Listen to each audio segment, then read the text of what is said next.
நம்ம சென்னை சில்க்ஸின் ஆடி blast, சேவிங்ஸும் blast, கலெக்ஷனும் blast. TVK அரசு, தமிழ்நாடு அரசு வந்து ரொம்ப வருத்தமான ஒரு செய்தி. ஜனநாயகம்னு ஒரு படத்துக்கு ஜனநாயகமே இல்லாமல் எல்லா மந்திரி இன்னைக்கு தியேட்டரில் போய் உட்காந்துருக்காங்க.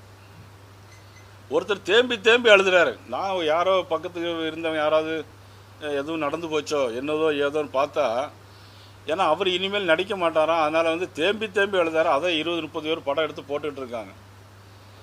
உண்மையிலே ரொம்ப வருத்தமும் வேதனையுமான செய்தி. ஒருத்தர் வந்து திரும்பி திரும்பி எழுதார். அவர் பேர் கல்லானை, இன்னொரு அமைச்சர் பர்வேஸ், அப்புறம் சபாநாயகர், நம்முடைய மேதகு இல்லை, மாண்புமிகு சபாநாயகர். அவர் சொல்கிறார், உலகஸ்டு வாலிபன் திரைப்படத்துக்கு பிறகு நான் பார்த்த முதல் படம் இந்த ஜனநாயகம். ரொம்ப முக்கியம், ரொம்ப அவசரம். இன்றைக்கி என்ன சனிக்கிழமை ஞாயிற்றுக்கிழமை ஐயா லீவாயா? இன்றைக்கி ஒர்க்கிங் டே, பட்ஜெட்டு 5ஆம் தேதி. நீங்கள் எங்கே இருக்கீங்க? சினிமா தேட்டரில் போயிருக்கீங்க. கேட்டால் உலகம் சுற்றும் வாலிபன் படத்துக்கு அப்புறம் நாங்கள் அதை பார்க்குறோம்னு சொல்லியிருக்கோம். நான் அந்த முதலமைச்சரை கேட்குறேன், பக்கத்தில் கர்நாடகா யார் அரசாங்கம்? பக்கத்தில் உடைய அரசாங்கம் யாருடைய அரசாங்கம்? காங்கிரஸ் கட்சியுடைய அரசாங்கம். நீங்கள் காங்கிரஸ் கட்சியில் கூட்டணி மந்திரி சபையில் இருக்கீங்க. இன்றைக்கி மேட்டூர் அணையில் தண்ணி திறக்கலை. இன்றைக்கி ஜூன் மாதம் திறக்க வேண்டிய தண்ணீர் இன்றைக்கி வரல. ஆனால் இன்றைக்கி அவங்க எதோ பற்றி பேசிகிட்டு இருக்காங்கன்னா, நீட் தேர்வை பற்றி பேசிகிட்டு இருக்காங்க. இந்த முதலமைச்சர் கர்நாடக முதலமைச்சரை பார்த்து பேசுறதுக்கு வக்கு இல்லை, திராணி இல்லை. நீங்கள் சினிமா தேட்டரில் அவ்வளோ அமைச்சர் போய் படம் பார்த்துட்டு இருக்காங்கன்னா, ஓட்டு போட்ட பெரியவர்களை பார்த்து தான் நான் கேட்கணும். என்ன சொல்ல முடியுதா? யார்கிட்ட போய் சொல்ல முடியும்? எவ்வளோ நாடு எவ்வளோ மோசமான நிலைமை போயிருக்கிறது. புரட்சித்தில் எம்ஜிஆர் இருந்தாங்க, புரட்சியில் அம்மா இருந்தாங்க,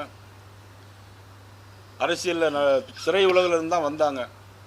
அதற்காக தமிழ்நாடு, தமிழ் மக்கள் நலன், இன்றைக்கி காவிரி டெல்டா எல்லாமே இன்றைக்கி வறண்டு போய் இருக்குது.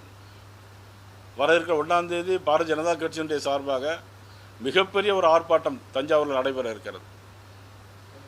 பாரதிய வருகிற 1ஆம் தேதி.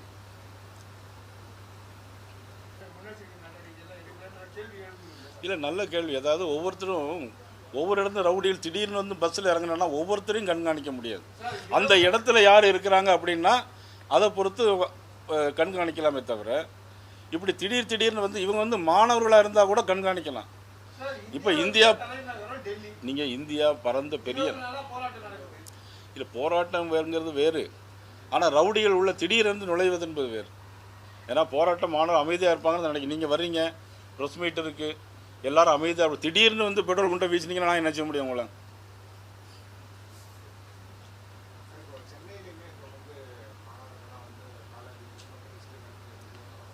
அதான் நீட் தேர்வில் கிட்டத்தட்ட இதுவரைக்கும் கோடிக்கணக்கான பேர் நீட் தேர்வில் எழுதியிருக்காங்க. ஒரு மனசாட்சியோடு ஒரு விஷயத்தை நான் சொல்கிறேன். ஜாதி சமுதாயத்துக்கு அப்பாற்பட்டு ஏழை எளிய திறமை உள்ள மாணவர்கள் வருவதற்கான வாய்ப்பு தான் நீட் தேர்வு.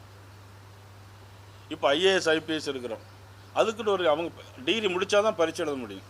ஆனாலும் ஒரு தேர்வு, ஒரு UPSC எக்ஸாம் இருக்குது. இந்த UPSC எக்ஸாம்லேயே நீ பார்த்து 8 லட்சம் பேர் பரீட்சை எழுதியிருக்கிறாங்க. இப்போ கிட்டத்தட்ட 1000 போஸ்ட் தான் வேக்கண்டாக இருக்குது. 8 லட்சம் பேர் UPSC எக்ஸாம் எழுதியிருக்காங்க. 1000 போஸ்ட்டு தான், எல்லாருக்கும் கொடுக்க முடியாது. இப்போ நம்ம நீட் தேர்வில் பார்த்தீங்கன்னா 20 லட்சம் பேர் எழுதியிருக்கிறாங்க, 11 லட்சம் பேர் பாஸ் பண்ணியிருக்காங்க. 720க்கு 715 மார்க்கெலாம் வாங்கியிருக்கிறாங்க.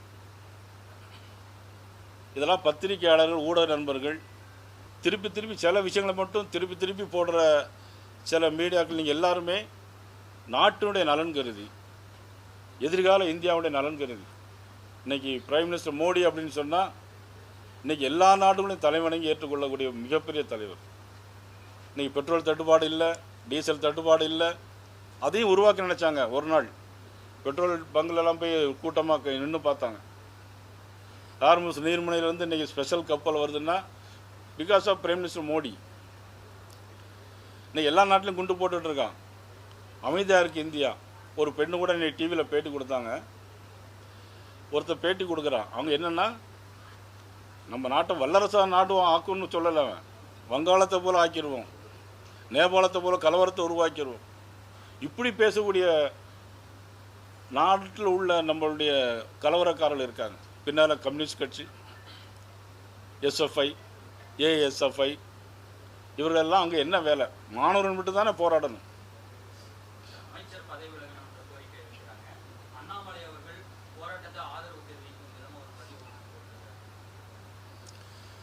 இதுக்கு முன்னாடி மத்திய அமைச்சர் சிதம்பரம் அவர்கள் இருந்தாங்க.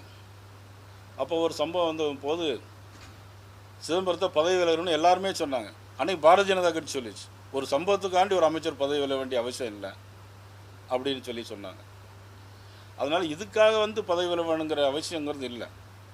நமது மதிப்புக்குரிய பிரியங்கா காந்தி ராஜஸ்தானில் ஒரு முறை போகும்போது ஒரு தேர்தல் பிரச்சாரத்தில் பேசியிருக்காங்க. என்ன பேசியிருக்காங்கன்னா, இது இந்த மாதிரி வினாத்தாள் கசிவு என்பது இந்த தேசத்தில் மட்டும் இல்லை, இந்தியா முழுக்க இருக்குது. இதனால் ஒரு நடவடிக்கை எடுக்க வேண்டும் என்று அமைச்சர் நடவடிக்கை எடுக்க வேண்டாம்னு பிரியங்கா காந்தி பேசியிருக்காங்க. வீடியோ வேணால் உங்களுக்கு காட்டுறேன்.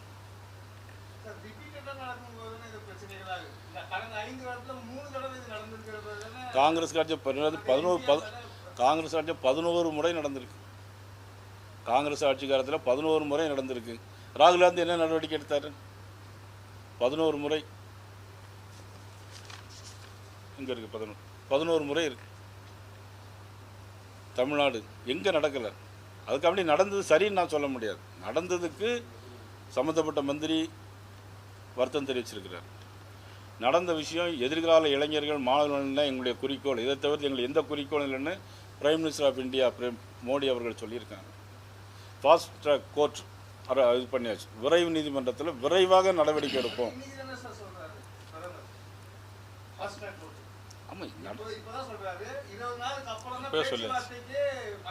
சார், நடவடிக்கை எடுப்போன்னு சொல்லியாச்சு இல்லையா அவங்களுக்கு. இன்னைக்கு சொன்னார், நேற்று சொன்னாருங்கிறது முக்கியம் இல்லை. அதான் நடவடிக்கை தான் முக்கியம் நமக்கு.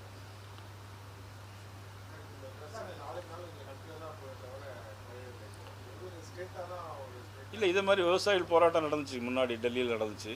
ஒரு பெரிய போராட்டம் நடந்து முடிஞ்சிச்சு. அதனால் இதெல்லாம் பெரிய இஷ்யூ இல்லை. இதெல்லாம் தேச துரோக நலன். இது தேச துரோக செயல். இதை ராகுல் காந்தி செய்கிறார். எப்பொழுதுமே நாட்டுப்பற்று கிடையாது. இத்தாலி நாட்டை பற்றி தான் கவலைப்படாத தவிர இந்தியாவை பற்றி அவங்களுக்கு கவலையே கிடையாது.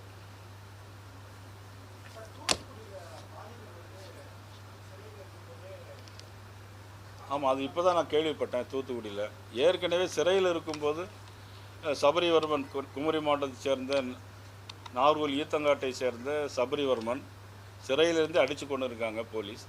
அதனைத் தொடர்ந்து இப்பொழுது தூத்துக்குடி இன்னைக்கு காலையில் ஒரு சம்பவம் அரங்கேறிக்கிறது. 21 வயது வாலிபர் இன்னைக்கு அடித்து கொல்லப்பட்டிருக்கிறார்.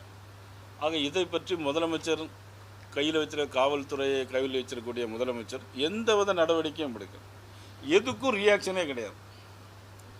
எதுக்கும் ரியாக்ஷன் கிடையாது. Only in the cinema and studio, அவ்வளோதான். மக்களை பற்றி கவலையே கிடையாது. No reaction. எல்லாரும் ஆக்ஷன் அழுகிற மாதிரி ஆக்ஷன் பண்ணிட்டு இருக்கிறாங்க தியேட்டரில். நம்ம சென்னை சில்க்ஸின் ஆடி பிளாஸ்ட், சேவிங்ஸும் பிளாஸ்ட், கலெக்ஷனும் பிளாஸ்ட்.